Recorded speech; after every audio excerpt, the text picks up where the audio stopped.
Le sous-titrage de cette émission vous est présenté par Royal Lepage Limoges, première agence immobilière en région.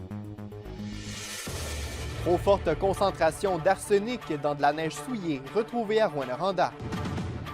Les analyses du ministère de l'Environnement ont révélé des données inquiétantes.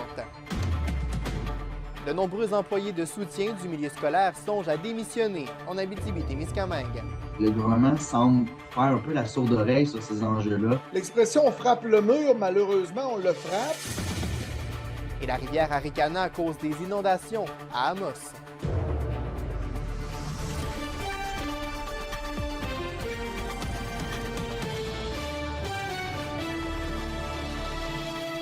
Bon début de soirée, bienvenue au TVA 18h. Le concentré de cuivre de la fonderie Horn qui s'était répandu sur le terrain de l'école Notre-Dame de Protection en mars contenait de l'arsenic et d'autres métaux qui sont nocifs pour la santé. Les préoccupations sont vives, comme nous le rapporte André Audet. Au début du mois de mars, du concentré de cuivre s'était répandu à différents endroits dans le quartier Notre-Dame. Des données obtenues par Radio-Canada grâce à une demande d'accès à l'information au ministère de l'Environnement nous en révèlent un peu plus sur la teneur du concentré de cuivre de la fonderie Horn. À l'arrière de l'école Notre-Dame de Protection, il y a recensé 2700 mg par kilogramme d'arsenic, soit 90 fois plus que la norme québécoise pour la contamination des sols. Pour le devant de l'école, c'est 4130 mg par kilogramme d'arsenic, soit 137 fois plus que la norme. De la neige qui avait également été prélevée aux abords du lac Ossisco, où le concentré de cuivre contenait 1960 mg par kilogramme d'arsenic. Maire au front Rouyn-Noranda s'inquiète des impacts des poussières métalliques relevées dans la concentration de cuivre. Beaucoup de colère, en fait, parce qu'on l'apprend sur le tard.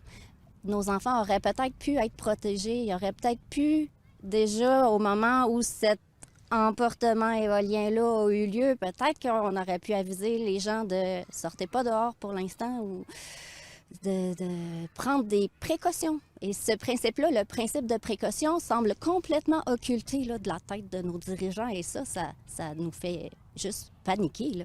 Maire au front Rouyn-Noranda veut toujours aller de l'avant avec sa propre analyse de neige et qui, selon le mouvement citoyen, irait beaucoup plus loin que celle effectuée par le ministère de l'Environnement. Le plan, c'est vraiment d'analyser pas seulement les poussières dans la neige, mais toute la fraction liquide et la fraction solide séparément. C'est certain qu'on va demander aussi de l'aide d'autres scientifiques là, pour nous aider à analyser tout ça. La Direction régionale de santé publique ne s'est pas encore prononcée à savoir si les quantités de métaux du concentré de cuivre échantillonnés par le ministère de l'Environnement ont pu avoir des conséquences sur la santé de la population. De son côté, la ville de Rouyn-Noranda se dit préoccupée par les résultats d'analyse du ministère de l'Environnement.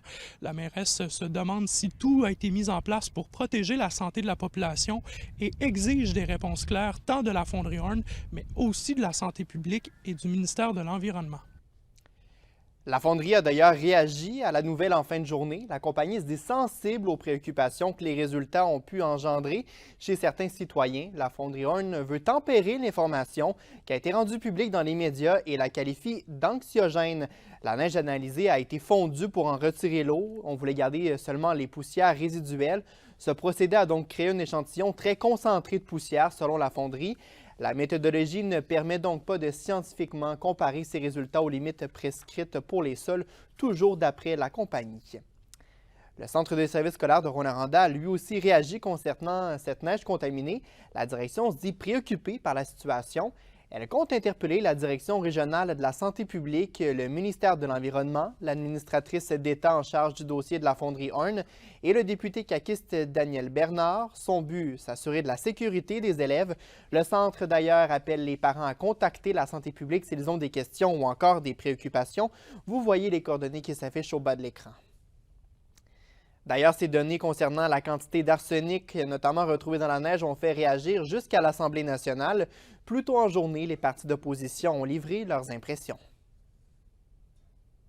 C'est quand même quelque chose de se dire qu'on doit réfléchir avant d'envoyer un enfant jouer dehors parce que ça se peut qu'il soit en contact avec l'arsenic quand il joue. C'est le temps que le gouvernement, que la CAQ mette ses culottes et qui responsabilise la fonderie Horn. Jusqu'où est-ce qu'on peut faire confiance à la compagnie lorsqu'elle rassure les gens, envoie un communiqué en disant il n'y a aucune poussière, aucun contaminant, et que des tests du gouvernement, du ministère de l'Environnement menés quelques semaines plus tard démontrent des concentrations élevées d'arsenic, de cadmium, de nickel, de plomb.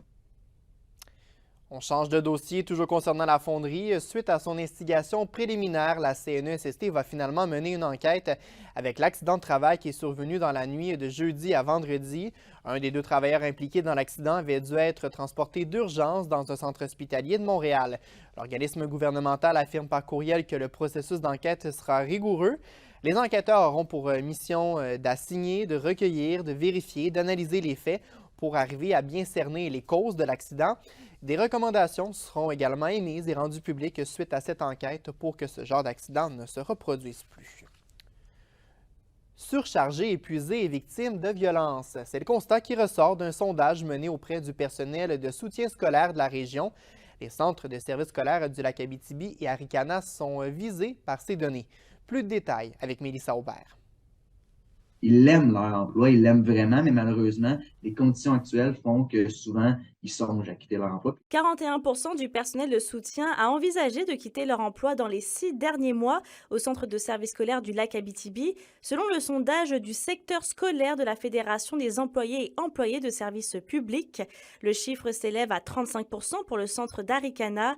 Plusieurs cas d'épuisement et de violence ont été recensés auprès des membres, selon le président du conseil central de l'Abitibi-Témiscamingue, nord du Québec. Près du tiers des travailleuses qui ont subi, des travailleurs sondés qui ont subi de la violence physique de la part des élèves. Donc oui, on a des cas où des fois les personnes vont passer près du bureau syndical pour démontrer, bien, voici le bleu que j'ai reçu, voici la morsure d'un élève. Cette situation dure depuis déjà plusieurs années selon les syndicats et c'est sans équivoque que la pénurie de main-d'œuvre n'aide pas à alléger le travail des employés. La tâche du personnel de soutien scolaire s'alourdit énormément et c'est fréquemment que une personne peut faire le travail de 3 et de 4 qui ne sont pas là présentement dans le réseau scolaire.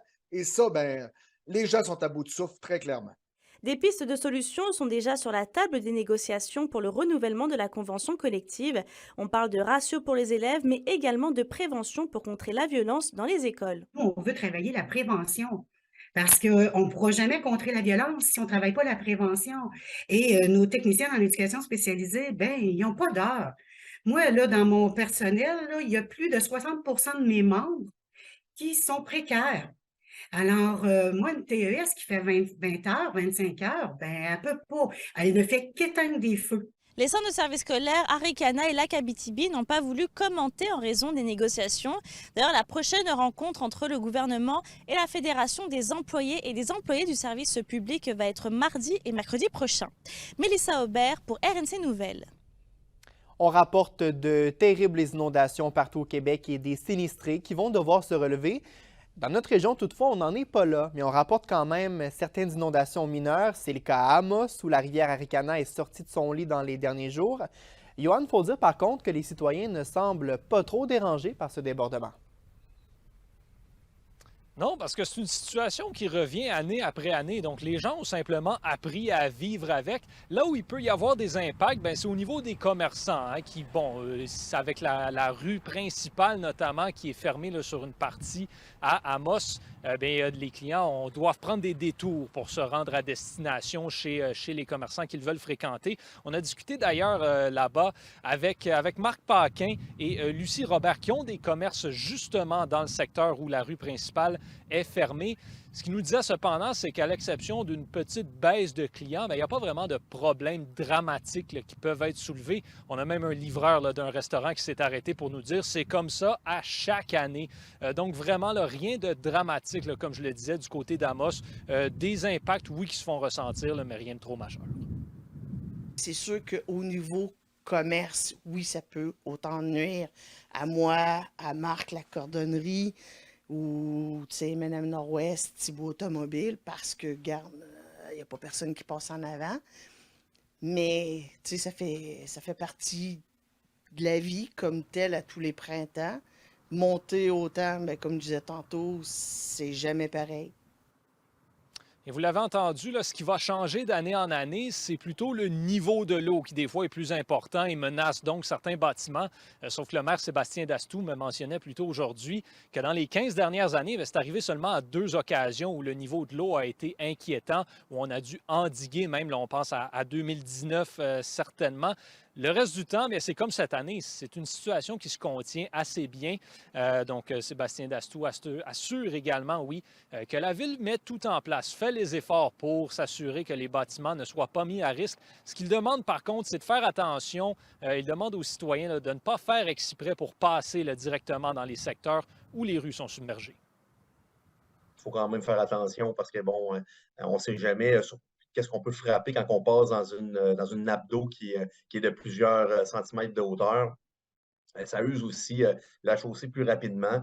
Mais je pense que les gens font preuve de résilience puis ils sont habitués. Ce qu'il faut, c'est qu'il n'y ait pas une augmentation des épisodes problématiques là, au fil des prochaines années. Bon, la bonne nouvelle, c'est que la situation là, devrait revenir à la normale dans les prochains jours, mais c'est justement là-dessus que Sébastien Dastou insiste. Là, il y en a encore pour quelques jours à attendre. On croise les doigts et on reste vigilant d'ici là. Merci, Johan. Au plaisir. Un nouveau partenaire s'associe à Osisko pour développer le projet du groupe minier Windfall à Lebel-sur-Quivillon.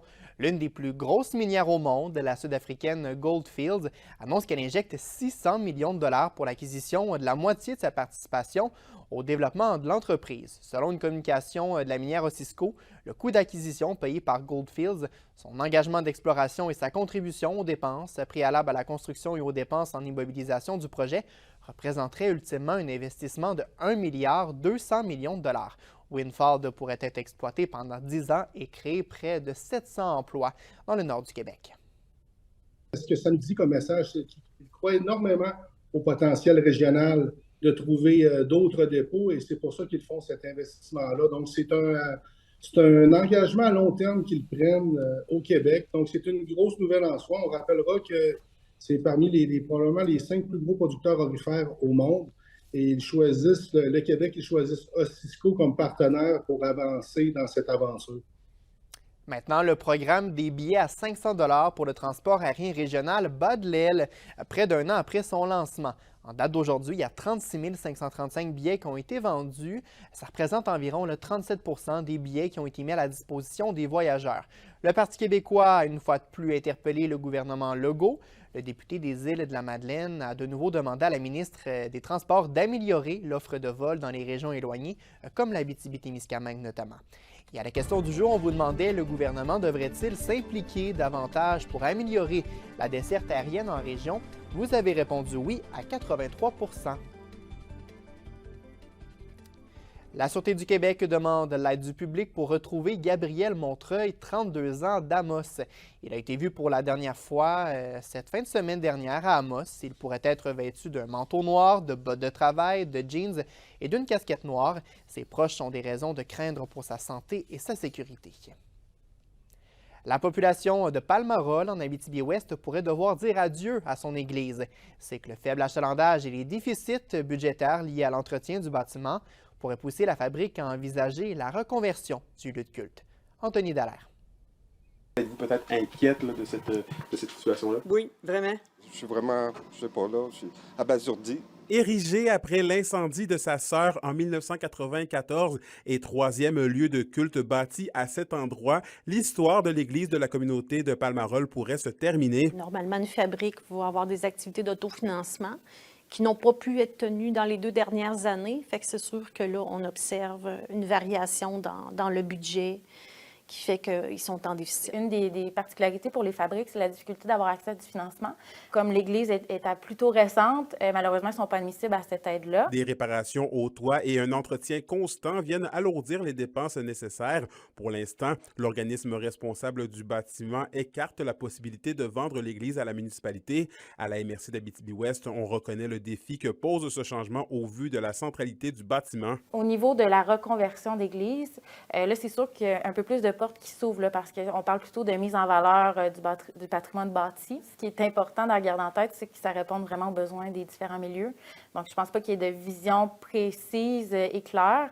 Je pense qu'on veut que ces bâtiments-là, que ce soit les milieux qui se prononcent puis qui décident vraiment qu'est-ce qu'ils vont devenir, là. Si certains résidents de la municipalité semblent moins inquiets, on ressent tout de même les craintes vis-à-vis les possibles changements à l'établissement religieux. J'espère qu'on va quand même réussir à trouver une autre façon d'être capable de la faire vivre, même si ça s'enligne mal, là. Il n'y a plus autant de monde qui va à l'église, mais s'ils peuvent trouver quelque chose à faire avec ça de bien pour la population, ça serait une bonne chose. Ça peut être diversifié de différentes façons. Là. Ça commence à se discuter, mais ça, je ne suis pas inquiète du tout. La Fabrique prévoit une réunion le 9 mai afin d'étudier les différents plans possibles. Bien que les avis des citoyens semblent mitigés quant à l'avenir de l'Église, ce qui est certain pour tous les partis, c'est qu'on souhaite le mieux pour la population. Anthony Dallaire, RT Nouvelles, à Palmarol. L'indice boursier minier au TVA Nouvelle 18h est une présentation de GFM Groupe Financier. Vous désirez bien planifier vos investissements ou l'étude de vos enfants? Profitez de la valeur de nos conseils afin de sécuriser votre futur. GFM Groupe Financier. Au-delà de la finance, il y a vos rêves et vos projets. À venir, la 25e édition du Festival d'humour de l'Abitibi-Témiscamingue a dévoilé sa programmation. Une belle brochette d'humoristes va s'amener dans la région en juillet. On vous dit de qui il s'agit au retour. Les SADC de l'Abitibi-Témiscamingue et du nord du Québec vous présentent la bonne nouvelle économique TVA. Le 14 avril, la Fondation Excel a dévoilé les boursiers 2023. 5 élèves de Chibougamau ont obtenu une bourse d'études de 6 500 $ et 2 bourses de 1 300 $ en formation professionnelle. La Fondation est fière d'avoir remis 182 bourses d'études au cours des 37 dernières années aux finissants de 5e secondaire et depuis 2006, 20 bourses en formation professionnelle. Les SADC, partenaires de l'économie de la région. Le Centre de services scolaires du Lac-Abitibi dément des rumeurs assez inusitées qui circulent présentement. Elles concernent la cité étudiante Paulino. La direction affirme qu'aucun élève ne se promène en laisse dans les locaux et qu'il n'y a pas non plus de litière à chat dans les écoles. Ce sont des informations qui avaient été véhiculées, là. Elle ajoute que les jeunes ne sont pas non plus déguisés seulement lorsqu'il y a des activités spécifiques. Des recours légaux seront utilisés si d'autres informations de ce genre viennent encore à circuler, selon la direction du Centre de services scolaires. Le nombre de claims miniers au Québec a augmenté de 65 % à l'espace de seulement 2 ans. Les données dévoilées par la ministre des Ressources naturelles, Maïté Blanchette-Vizina, font état d'un peu plus de 182 000 claims en vigueur pour l'année financière 2020-2021. Ce nombre est grimpé à plus de 300 000 en date de la fin du mois de février. La chronique culturelle, une présentation des denturologistes Leclerc. Bruno Leclerc à sa clinique de Lassar et Jasmin Leclerc à Amos conçoivent des prothèses dentaires partielles complètes ou sur implant de qualité et d'apparence naturelle qui vous permettront de parler, manger et sourire en toute confiance. Stéphanie, c'était le grand dévoilement cet après-midi de la 25e édition du Festival de l'humour de l'Abitibi-Témiscamingue. Effectivement, David, Alexandre, belle journée sous le soleil pour le grand dévoilement. Écoutez, ça s'est passé ici même concernant le Festival d'humour de l'Abitibi-Témiscamingue, part sur une balloune pour ses 25 ans. C'est la thématique cette année et on a eu droit à une belle brochette d'invités. Pierre-Yves Roy Desmarais va être là. On a également Catherine Levac, Sam Breton aussi. Et en ce qui a trait à l'animation, on se demandait qui est-ce qui allait être là? Eh bien, c'est nul autre que François Bellefeuille qui va faire partie de l'animation. Et comme c'était passé cette année, on a encore notre concours de la relève en humour. Et il y a un gros nom qui est sorti au grand bonheur de tout le monde, mais également au grand bonheur de l'organisation. Jean-Marc Parent va faire partie de cette 25e édition-là. Les festivaliers étaient très contents, mais également l'organisation qui espérait l'avoir depuis fort longtemps. On sait qu'on va avoir du monde même quand il fait pas beau, mais t'en as moins. C'est la réalité, c'est que s'il fait moins 30, il y a moins de monde un peu. Mais c'est drôle parce qu'on en a pareil. Ils sont là avec le couvercle, le parapluie, le génératrice quasiment. Mais ils se présentent, puis c'est super le fun de les avoir avec nous. Mais s'il fait beau, oui, avec la programmation, avec la grande qualité de programmation, la grande qualité d'humoriste qu'on a sur scène ces 3 jours-là, avec l'animateur, le porte-parole qu'on a, moi je suis convaincu qu'on va battre des records cette année si la température est avec nous. On va souhaiter du beau temps, oui. L'édition précédente avait connu beaucoup de succès. On s'attend encore à accueillir beaucoup de festivaliers cet été.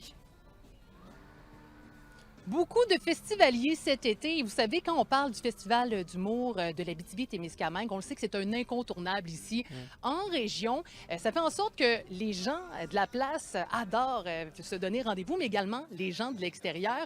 Et là, cette année, c'est pas rien quand même parce que c'est un incontournable à mettre sur son calendrier. Et l'an dernier, on a eu droit quand même à une belle programmation. On se demandait si cette année, avec la 25e édition, si on allait battre des records. On est allé s'informer du côté du président justement du Festival d'humour de l'Abitibi-Témiscamingue pour savoir qu'est-ce qu'il pensait de ça.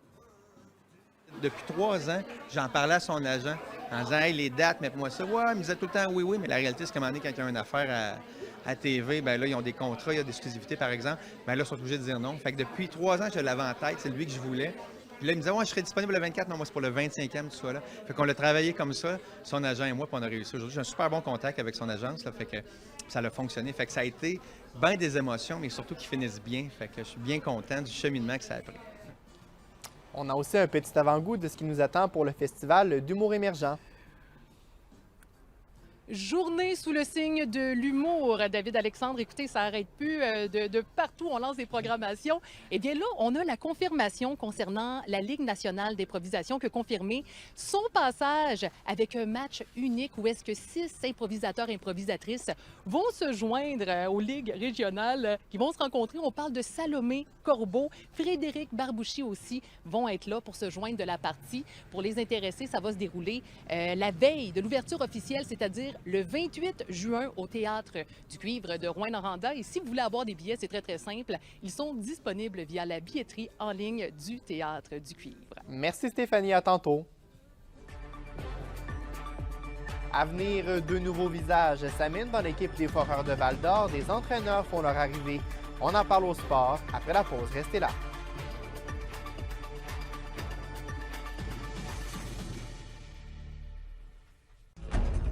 Les nouvelles du sport. Une présentation du tout nouveau Toyota Tundra et Tundra Hybride 2022. Disponible chez Accès Toyota de Rouyn-Noranda. Accès Toyota, leader régional des véhicules hybrides.